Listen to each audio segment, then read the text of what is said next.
The 2022 World Cup will be taking place in the football juggernaut that is Qatar, a nation that might not have had much in the way of stadiums a few years back, but it does have money to burn. So every stadium that will be used at the tournament bar one has been built specifically for this World Cup. With that being said, here are the FIFA World Cup 2022 stadiums.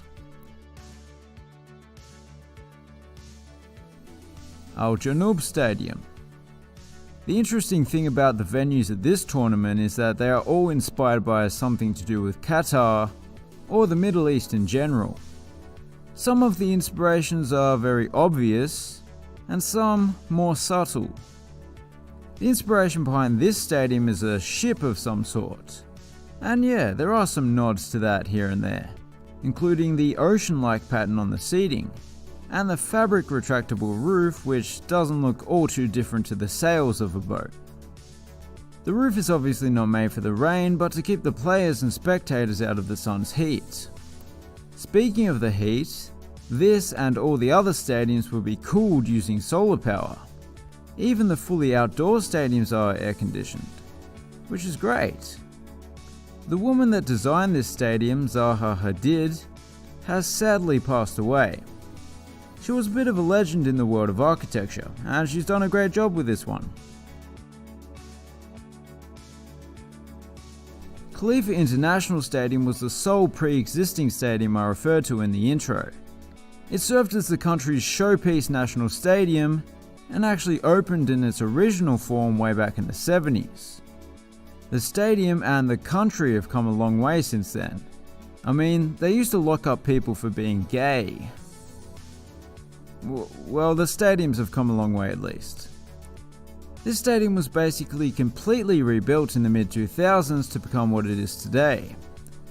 It will be the only stadium in the tournament that isn't football specific, as it was built to host track and field events.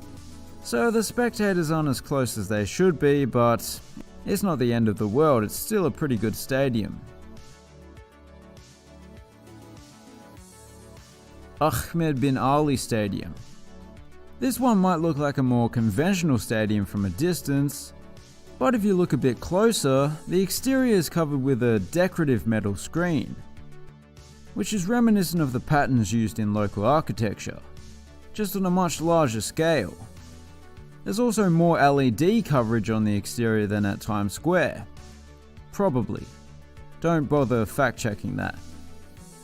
As for the interior, well, it's nothing too far out of the ordinary, but it does feature some rather nice artwork, if you want to call it that. I believe that's a depiction of Rod Stewart there on the seats. Interesting choice, I guess he's popular in Qatar?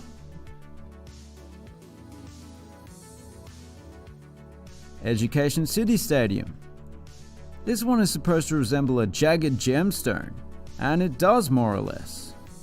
It doesn't quite have the same glimmer as a diamond by day, but when the day turns to night, the stadium shines bright. As the name might suggest, it's located in some sort of education-related mini-city. I think there are actually 8 universities here, or will be soon, so that's good, because education makes the world go round. By that I mean before education the earth was flat. Anyway, the triple-tiered seating bowl looks stunning. I love that color scheme. Al Tumama Stadium. I think the inspiration behind this one is the most obvious so far, at least if you're familiar with it. It's one of those Muslim skull caps, the name of which I can't remember off the top of my head, because I'm not wearing one on the top of my head. Yeah, the resemblance is undeniable, it's spot on really. I'm not entirely sure why you'd want a stadium to look like a hat, but it does. Like many of the stadiums at this year's World Cup, the capacity will be greatly reduced after the tournament. Qatar has less than 3 million people. They simply don't need more than one big stadium. Gafia, that's the name of the hat, I just remembered. Stadium 974. I have heard people say that this stadium's named after the number of construction workers that died building it, but relax, it's not quite that grim. It's simply the number of shipping containers used in the construction of the stadium, which is a fitting building material given its seaside location and the fact that the stadium is actually temporary. Those containers will be shipped off to developing countries and reused. To be honest, that seems a little ambitious. I'm not sure how you could possibly ship such large metal objects. Come on guys, it's not happening. Anyway, despite its transient nature, it doesn't leave a lot to be desired. It's a fine stadium in its own right. Al Bayt Stadium. Can you guess what this one's supposed to resemble? It's a traditional Arabic tent. Yes, apparently they like to camp, yet they arrest anyone that sounds a bit camp. Anyway, I think they've done a good job at mimicking the traditional homes of the nomads of Arabia. Like all tents, it has a fully automated retractable roof, and underneath that roof there are even some hotel rooms with a view of the field. Which I guess is technically glamping. No, but the interior does look quite remarkable, especially like the way the decorative pattern on the seating continues its way up to the underside of the roof. And finally, the biggest stadium, the host of the final, a venue that is already iconic because they named it as such, Lusail Iconic Stadium. Despite being the tournament's showpiece stadium, it might be my least favourite.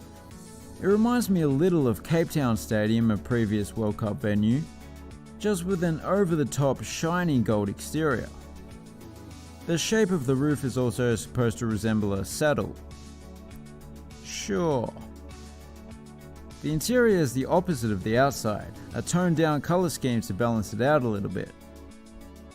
It might not be my favourite, but it's still an excellent stadium. All of them are. So, who do you think will win football's biggest prize in 2022? My money's on Qatar because they are the best at everything, especially their government. They earned the right to host this World Cup on merit and merit alone. Oh, you're early? Huh.